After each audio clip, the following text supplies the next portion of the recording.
नमस्कार, स्वागत है आपका कमोडिटी लाइव में, जहां हम आपको कमोडिटी मार्केट की तमाम बड़ी खबरें तो बताते ही हैं, साथ ही इंट्राडे, पोजिशनल और लॉन्ग टर्म पिक भी आपको देते हैं ताकि आप दिन भर कैसे ट्रेड करें और कैसे स्ट्रैटेजी बनाए पूरे कमोडिटी मार्केट में।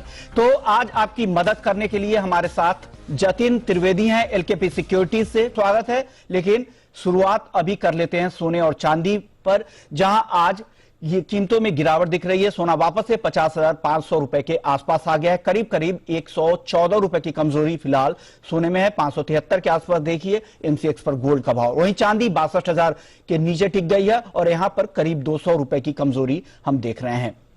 बात इंटरनेशनल मार्केट की करें तो $1900 के आसपास कॉमेक्स पर सोना है और $25 के नीचे कॉमेक्स पर चांदी आ गई है। $24.5 के करीब अभी चांदी इंटरनेशनल मार्केट में ट्रेड कर रही है। लेकिन एमसीएक्स में आज इंट्राडे के लिए आपको कैसे ट्रेड करना चाहिए, ये बताने के लिए हमारे साथ जतिन।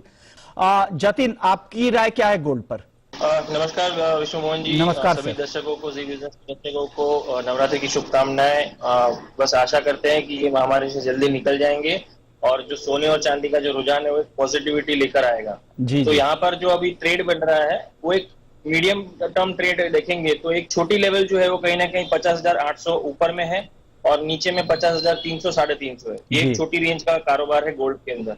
बड़ी रेंज का जो कारोबार है गोल्ड में वो है 51,100 का ऊपर में और नीचे में 49,900 का। तो ये जो रेंज है उसको पकड़ के चलना है। अभी फिलहाल कोई बड़ा ट्रेंड है नहीं उसके अंदर, ना अपसाइड का ना डाउन साइड का।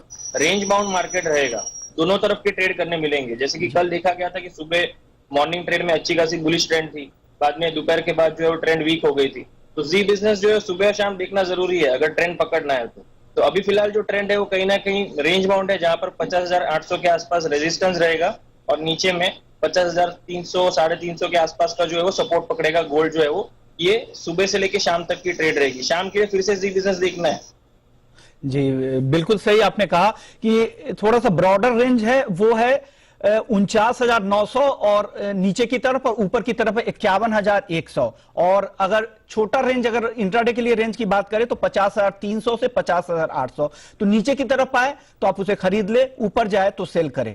आप किस रेंज में ट्रेड करना चाहते हो तो इस रेंज का ध्यान रखिए। 51,100 से 49,900 इस रेंज का ध्यान रखिए और वहीं पर नीचे की तरफ खरीदे और ऊपर की तरफ बेचे। कंफ्यूजन बिल्कुल नहीं है। और नवनीत जी भी ने बिल्कुल सही कहा कि ऊपर की तरफ बेचना है आपको और वापस से जब नीचे आए तो खरीदना है, ऐसा मनोज जी मानते हैं। जतिन, आप भी यही मानते हैं, चांदी को बेचकर ही आज चलना चाहिए? आपका ट्रेड क्या है चांदी में? विश्व जी, अगर इसका थोड़ा सा ब्रॉड ट्रेंड देख लेंगे तो थोड़ा एक राइजिंग चैनल पैटर्न में ट्रेड जरूर कर रहा है। लेकिन जिस तरह से कल थोड़ी बहुत मुनाफा वसूली देखी गई है शाम के सर में, तो उस हिसाब से मुझे लग रहा है कि कहीं ना कहीं सेल ऑन राइज की स्ट्रैटेजी बना सकते हैं इंट्राडे के लिए। यस डेफिनेटली, मैं भी सहमत हूं मेरे सहयोगी लोगों से कि सेल ऑन राइज की स्ट्रैटेजी बरकरार है। लेकिन मैं एक छोटा सा ब्रॉड व्यू भी देना चाहूंगा कि जब तक चांदी 60,000 के ऊपर ट्रेड कर रही है तब तक ब्रॉड व्यू अभी भी नेगेटिव नहीं है। 60,000 के नीचे अगर फिसल जाती तो उसके लिए बड़ा ट्रिगर चाहिए उसके लिए, जैसे कि स्टिमुलस का कुछ अपडेट आ जाता है जो नेगेटिव इंपैक्ट करता है बुलियन प्राइसेस को, तो ही वो 60,000 का लेवल तोड़ेगा। उसके पहले 60,000 का लेवल तोड़ता हुआ नहीं दिख रहा है। एक छोटा इंट्राडे ट्रेड के हिसाब से 700-800 पॉइंट का रैली डाउनसाइड में देखने मिल सकता है। सेल ऑन राइज की स्ट्रैटेजी अपना सकते हो। स्टॉप लॉस बिठाना है 62,500-550 के ऊपर का। ओके, यानी ये रेंज आपको चांदी में भी ध्यान रखना है। जब तक 60,000 के ऊपर है तो चांदी में बड़ी गिरावट की आशंका नहीं है, ये तो इसका ध्यान रखिएगा। चलिए, सोने चांदी के बाद अब बात कर लेते हैं कच्चे तेल की, जहां पर आज फिर से दबाव दिख रहा है। एमसीएक्स की बात करें तो 3,000 रुपए के करीब है, 12 रुपए नीचे फिलहाल ट्रेड कर रहा है। ब्रेंट $42.5 के आसपास और WTI भी $40 के आसपास ट्रेड कर रहा है। ऐसे में आपको कैसे ट्रेड करना है एमसीएक्स पर? जतिन बताइए, क्रूड में क्या करना चाहिए आज?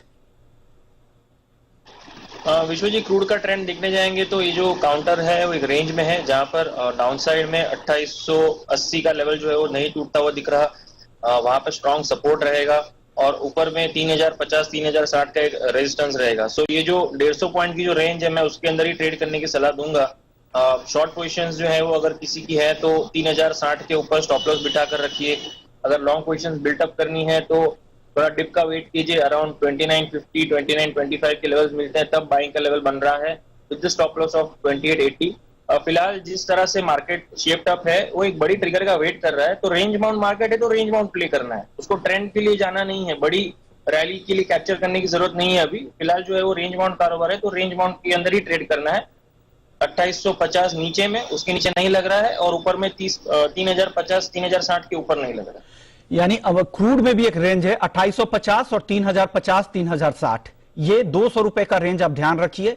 उस रेंज के ऊपर के रेंज पर आप बेचिए, नीचे के रेंज पर खरीद लीजिए, जब तक कोई एक ट्रेंड लाइन नहीं क्रिएट हो जाता है कि अब तेजी का ट्रेंड है या कमजोरी का, तब तक इस रेंज का फायदा उठाइए। चलिए वक्त हो गया एक छोटे से ब्रेक का। ब्रेक के बाद बात करेंगे बेस मेटल्स में आज की टॉप पिक, साथ ही एग्री के भी कुछ काउंटर्स पर चर्चा करेंगे, खास करके सोयाबीन और मस्टर्ड पर। तो कहीं मत जाइए, बने रहिए जी बिजनेस के साथ।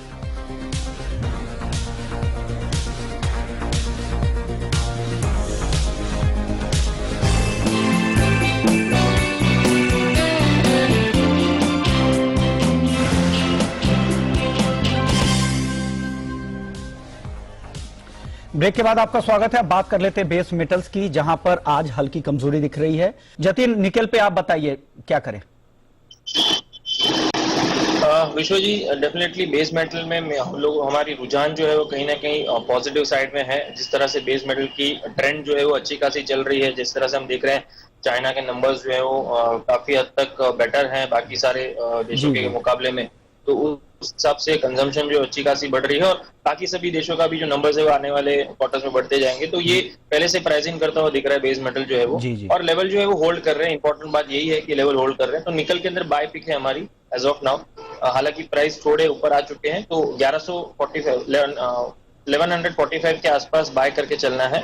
स्टॉप लॉस रखना है 1136 का, और टारगेट रखना है 1159 का। एक छोटी सी डिप आती है तब एंट्री लीजिए, स्टॉप लॉस स्ट्रिक्टली फॉलो करना है क्योंकि एक बड़ा काउंटर है। यानी करंट लेवल से 5 रुपए नीचे आने दीजिए, फिर निकेल में बाई कीजिए, और कॉपर में भी 3 रुपए नीचे करंट लेवल से आए तब एंट्री कीजिए, तब बाई करिए, और उस टारगेट का ध्यान रखिए। शुक्रिया आप तीनों ही मेहमानों का अपनी ट्रेडिंग स्ट्रेटजी बताने के लिए। तो कमोडिटी लाइव को यहीं समेटते हैं, लेकिन आप कहीं मत जाइए क्योंकि ब्रेक के बाद लेकर आ रहे हैं कॉर्पोरेट रडार। नमस्कार।